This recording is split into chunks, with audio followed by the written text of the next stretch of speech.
E aqui dentro, ó,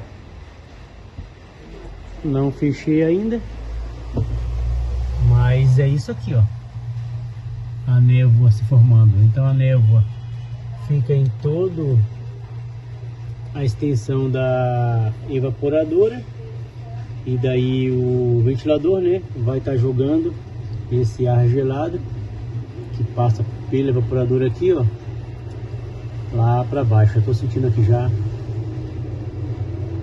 o vento gelado. Então é isso aqui, ó, tá começando a se formar já, ó.